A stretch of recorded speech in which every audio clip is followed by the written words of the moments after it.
Kamu pernah punya satu teman yang selalu batal? Alasannya itu-itu aja. Capek, gak enak badan, nanti aja. Dan makin kesini, kamu mulai mikir, dia sebenarnya malas ketemu gue ya. Padahal kenyataannya bukan itu. Dia gak menghindar, dia lagi jaga energinya. Banyak orang gak sadar kalau gak semua kelelahan itu kelihatan. Ada yang capek secara fisik, dan ada juga yang capek secara mental. Yang kedua ini sering banget disalahpahami. Orang-orang kayak gini bukan gak peduli.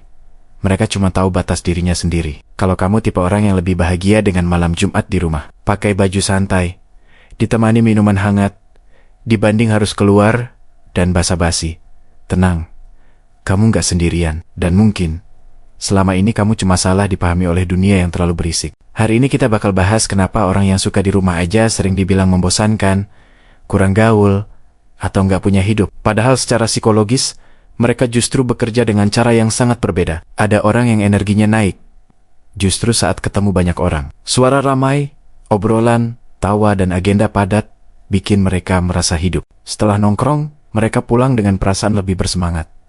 Tapi ada juga yang kebalikannya. Setiap interaksi sosial, bahkan yang menyenangkan, pelan-pelan menguras energi mereka. Mereka tetap bisa ketawa, ngobrol, dan terlihat baik-baik saja. Tapi di dalam baterainya terus menurun. Dan satu-satunya tempat buat ngecas penuh, ya rumah. Psikologi menyebut ini optimal arousal theory. Intinya sederhana. Setiap orang punya tingkat stimulasi ideal masing-masing. Ada yang butuh banyak rangsangan supaya merasa nyaman. Dan ada juga yang justru merasa kewalahan kalau terlalu banyak input. Jadi ini bukan soal malas. Bukan juga soal antisosial. Ini bukan sikap.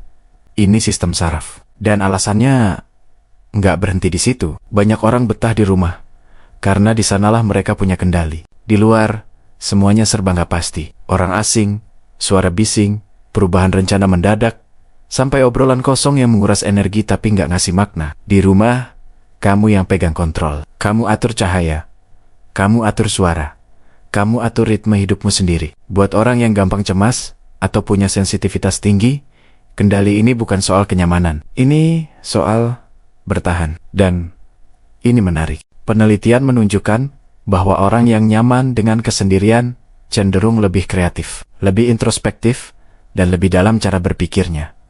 Di rumah bukan berarti kosong. Justru di sanalah pikiran akhirnya punya ruang. Ide-ide besar jarang lahir di tengah kebisingan. Mereka muncul saat sunyi, saat nggak ada tuntutan, saat kamu akhirnya bisa dengar suara kepala sendiri. Masalahnya, budaya kita sekarang terlalu memuja keluar sana. Nongkrong, pesta, FOMO, pamer keseruan di media sosial. Seolah-olah hidup yang valid adalah hidup yang kelihatan. Padahal, gimana kalau versi hidup terbaik kamu itu sederhana? Makanan hangat, tontonan favorit, dan gak harus jadi apa-apa buat siapapun. Itu bukan menyedihkan. Itu namanya mengenal diri sendiri. Tapi, kita juga harus jujur. Gak semua orang di rumah karena nyaman. Ada yang karena cemas, ada yang karena trauma lama, dan ada juga yang karena kelelahan mental yang bikin keluar rumah terasa terlalu berat. Di titik ini, rumah bisa jadi tempat aman, tapi juga bisa jadi tempat bersembunyi. Dan bedanya tipis. Pertanyaannya cuma satu. Kamu di rumah karena itu menguatkan kamu? Atau karena dunia luar terasa terlalu menekan?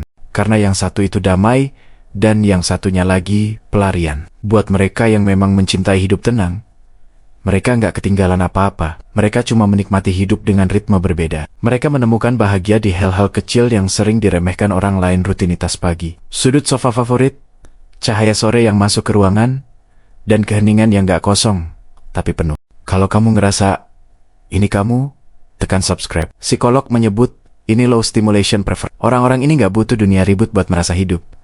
Karena dunia di dalam kepala mereka sudah cukup luas. Jadi kalau kamu sering nolak ajakan tanpa rasa bersalah, menikmati waktu sendiri, dan lebih memilih kenyamanan daripada validasi, kamu gak salah. Kamu cuma memilih kedalaman daripada kebisingan, ketenangan daripada pamer. Sekarang giliran kamu. Kamu tipe di rumah aja. Atau menurut kamu, semua ini cuma alasan. Dan kalau kamu mau bahasan psikologi yang bikin kamu mikir ulang soal diri sendiri, video selanjutnya bakal lebih kena dari ini. Klik, dan kamu bakal ngerti kenapa.